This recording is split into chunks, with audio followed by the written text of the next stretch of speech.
Chelsea football club.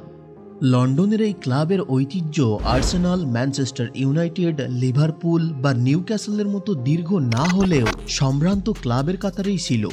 দিদিয়ার দ্রোগবা, Frank Lampard, Eden হ্যাজার্ডদের গড়া ঐতিহাসিক ক্লাবটি এখন যেন বেশ অসহায়। টেবিলের নবম স্থানে পড়ে থাকা ক্লাবটির দিকে ভক্তদের দেখলে মায়া হওয়াটা অস্বাভাবিক কিছু না। সর্বশেষ লন্ডন ডার্বিতে আর্সেনালের কাছে খুব বাজেভাবে হেরেছে তারা। এই ম্যাচ হারার পর খেলোয়াড়দের দোষারোপ তো আছেই, তার সাথে ভক্ত সমর্থকদের দাবি পোচেত্তিনোকে কেন বহিষ্কার করা হচ্ছে না। তাহলে চেলসির এই পরিণতির জন্য কোচ পোচেত্তিনো দায়ী, নাকি খেলোয়াড়দের সমস্যা কোচের থেকেও বেশি? চলুন জেনে নেওয়া যাক।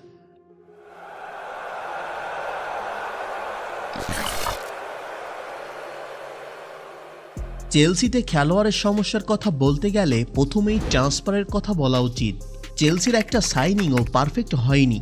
চেলসির পুরাতন একাদশের দিকে নজর দিলে দেখা যায় সে দলে গোলকিপার ছিল এডওয়ার্ড মেন্ডি, রাইট ব্যাক ছিল রিস জেমস, ডিফেন্ডার রুডিগার ও কুলিবালি, লেফট ব্যাকে চিলোয়েল, মিডফিল্ডে জর্জিনো, কান্তে, কাই হাভার্টজ। ফরওয়ার্ডের সমস্যা হ্যাজার্ড চলে যাওয়ার পর তেমন কোনো সমাধানে আসতে পারেনি চেলসি। চেলসি তাদের এই দলকে পরিবর্তন করার জন্য ব্যাপক খরচ করেছে। এডওয়ার্ড মেন্ডিকে বেছে নিউ ইংল্যান্ডের ক্লাব থেকে পেট্রোভিচকে নিয়ে এসেছে। তার পারফরমেন্স বর্তমানে খুবই শোচনীয়।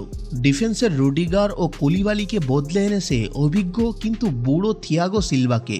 ৩৯ বছর বয়সী ডিফেন্ডারকে ফুল টাইম হিসেবে সিলেক্ট করাটা রীতিমতো আহাম্মকি। তবে চেলসির সবচেয়ে বড় সমস্যা মিডফিল্ডে, যেখানে তারা সবচেয়ে বেশি খরচ করেছিল। এনগালো কান্তের স্থানে খেলছে এনজো ফার্নান্ডেজ। ১২১ মিলিয়ন ইউরো খরচ করেছে এনজো ফার্নান্ডেজের পিছনে, কিন্তু অর্থ অনুপাতে তার কাছ থেকে পারফরমেন্স পাওয়া যায় না। এদিকে অভিজ্ঞ ডিফেন্ডিং মিড জর্জিনোর পজিশনে খেলছে কাইসেডো।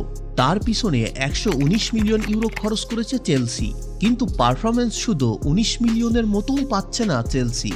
অ্যাটাকিং মিডে কোল পালমার তার একক পারফরমেন্স দিয়ে নজরে আসছে সবার, তবে আক্রমণের হাল খুবই খারাপ।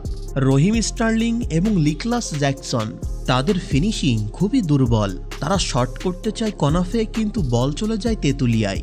তবে চেলসির করা সবচেয়ে শকিং পরিবর্তন ছিল টমাস তুখেলের পরিবর্তন করে পোচেত্তিনো।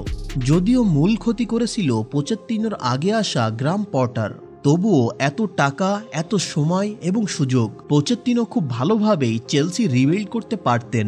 তুখেলের গড়া টিম লিগ না জিতলেও তৃতীয় চতুর্থ স্থানে থাকত। চ্যাম্পিয়ন্স লিগে রাউন্ড অফ 16 অব্দি ন্যূনতম যেত। সেখানে পোচেত্তিনো লিগ টেবিলের ৯ নম্বরে অবস্থান করছে। চ্যাম্পিয়ন্স লিগ ও ইউরোপা লিগ এখন চেলসির জন্য বিলাসিতা। পোচেত্তিনো ভালো কোচ, তার প্রমাণ তিনি টটেনহ্যামে থাকতে দেখিয়েছিলেন। তার মধ্যমানের টিম থেকে ভালো কিছু আশা রাখা যায়, কিন্তু এখন ভালো ট্যাকটিক্সের অভাব। টিমের মোরালিটি সেট করতেও ব্যর্থ তিনি। পজিশনিংয়ের কথা বাদই দিলাম, সব মিলিয়ে পোচেত্তিনোর উচিত নিজের চাকরি ছাড়া। সে কোনোভাবেই এই দলের জন্য পারফেক্ট নয়। তাকে যথেষ্ট সময়, সুযোগ, অর্থ দেওয়া হয়েছে। খেলোয়াড়দের সকল সমস্যা সমাধান হয়ে যাবে। এনজো কাইসেডোর কাছ থেকে নেক্সট লেভেলের পারফরমেন্স আসবে। মুদ্রিক কুমফু ফর্মে ফিরবে। এই সব কিছুই নির্ভর করছে একজন ভালো কোচের উপর। যা পোচেত্তিনো করতে তো পারেইনি, উল্টো সব কিছু জটিল করে ফেলেছে। এই জন্য কোচের সমস্যাটাই চেলসির মূল সমস্যা। তো আপনি চেলসির কোচ হিসেবে কাকে দেখতে চান? কমেন্ট করে জানিয়ে দিন এবং ভিডিওতে একটি লাইক দিয়ে চ্যানেলটি সাবস্ক্রাইব করে সাথে থাকেন। কথা হবে পরের ভিডিওতে।